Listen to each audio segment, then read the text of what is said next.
ኣብ ዘለኹም ሰላምን ጥዕና እንዳተመነኹ ንሎም ዝበልኩም ዜናታት ስፖርት ሒዘ መፅእ ኣለኹ ንምክትታልኩም ብክብሪ ዕድም ክለብ ኮሞ ንቻሎባ ካብ ቸልሲ ንምፍራም ተሰማሚዓም ኮሞ ንተኸላኻላይ ትሬቮ ቻሎባ ንምፍራም ምስ እንግሊዛዊት ክለብ ቸልሲ ከም ዝተሰማምዐት ስካይ ስፖርት ሓቢራ እዚ ውዕል ኣብ መጀመርታ 25.7 ሚልዮን ፓውንድ ማለት 30 ሚልዮን ዩሮ ተወሳኺ ድማ 5.1 ሚልዮን ፓውንድ ማለት 6 ሚልዮን ዩሮ ኣብቲ ውዕል እቱ ከም ዝኾነ እውን ተሓቢሩሎ እዛ እንግሊዛዊት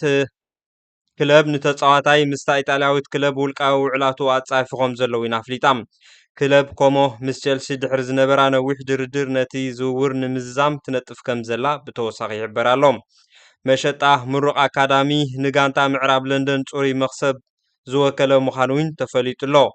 ኣብ ሓጋይ ዝግበር መሸጣ ናብ 160 ሚልዮን ዝበጽሕ ዋጋ እውን ተኽእሎ ከም ዘሎ ስካይ ስፖርት ትሕብር ክለብ ኮሞ ኣብ ሰሪያ ኢጣልያ ብጽቡቕ ትስጉም ዘላ ክለብ ኮይና ብተጻዋታይ ነበር ክለብ ኣርሰናል ሰስ ፋብሪጋስ እትእለ ዘላ ክለብ እያ ካብ ቸልሲ ከይወፃና ጆርዳን ሃንደርሰን ብዛዕባ ምፍራም ምስ ቸልሲ ኣብ ዝሃቦ መግለጺ ብዛዕባ ዓቐን እታ ክለብ ዓቢ ኣድናቆት እዩ ዘለኒ ኣብ ልዕሊ ኣሰልጣኒ ከምኡ ንፉዓት ተጻወቲ ኣብ ግምት ብምእታው እዚ ክነጽጎ ዘይከኣልኩ ዓቢ ዕድል ነይሩ ኢሉ ኣስዒቡ ሃንደርሰን ነቲ ዋንነት ቸልሲ ዕውት ንክትከውን ናብ ቁኑዕ ኣንፈት ክትስጉምን ክሳብ ክንደይ ከም ዝደልውን ድልየቱ ገሊጹ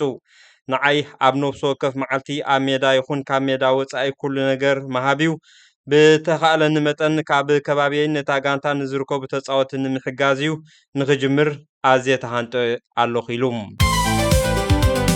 ኣብ ካልእ ዜና ምስ ንኣቱ ዊልሼር ኣብ ልዕሊ ብሩኖን ቬንሰስ ጁኒየርን ኣመልኪቱ ኣብ ዝሃበ ሓሳብ ኣካፋላ ኣርሰናል ነበር ጃክ ዊልሼር ኣብ ክራማት ዝካየድ ዘሎ ናይ ምስጋር ተጻዋቲ ኣብ ጋነርስ ርእይቱ ሂቡ ቻምፒዮን ፕራይመር ሊግ ተጻዋታይ ኒውካስል ብሩኖ ጉማሬሽ እቲ ናይ ምስጋር መስርሕ ከም ዝተነጽገን ዊልሼር ንስካይ ስፖርት ኒውስ ኣብ ዝሃበ ሓበሬታ ኣፍሊጡ ብተወሳኺ እዚ ተጻዋታይ ነበር እቲ ሓደ ክቕየር ዘይረኣኽዎ ነገር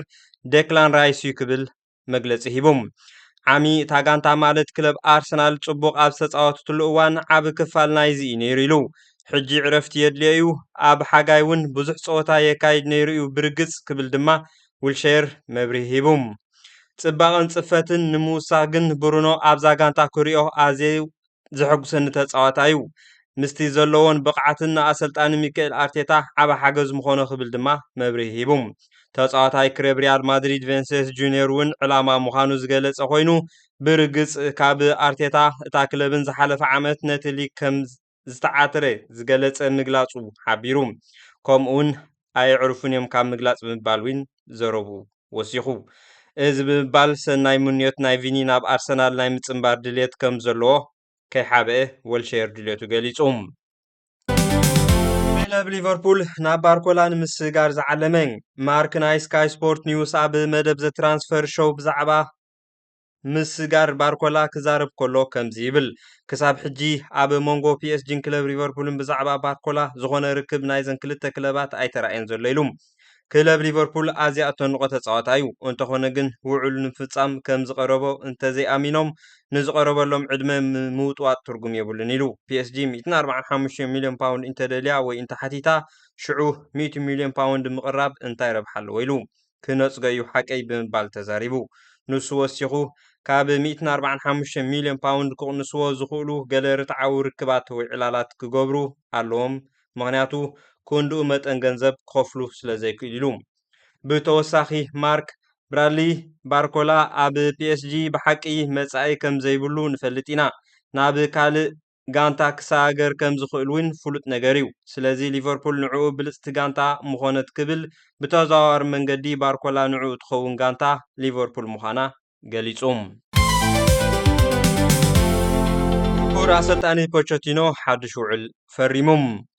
ማውሪሲዮ ፖቼቲኖ ዋና አሰልጣኒ ክለብ አሜሪካ ኮይኑ ክጸንሕ ሓድሽ ውዕል ተሰማሚዑ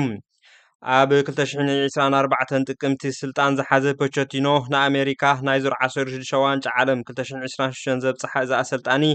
ኣብ መወዳእታ ብበልጅም 4-1 ብምስዓር ከም ዝተገለፈት ናይ ቀረባ ተዘክሮ እዩ እዚ ወዲ 54 ዓመት ኣሰልጣኒ ክሳብ መወዳእታ ዋንጫ ዓለም 2030 ናይ 4 ዓመት ሓድሽ ውዕል ፈሪሙሎም ፖቼቲኖ ምኩር ኣሰልጣኒ ኣብ ዝተፈላለያ ክለባት ዝዓለመን ኣሰልጣኒ እዩ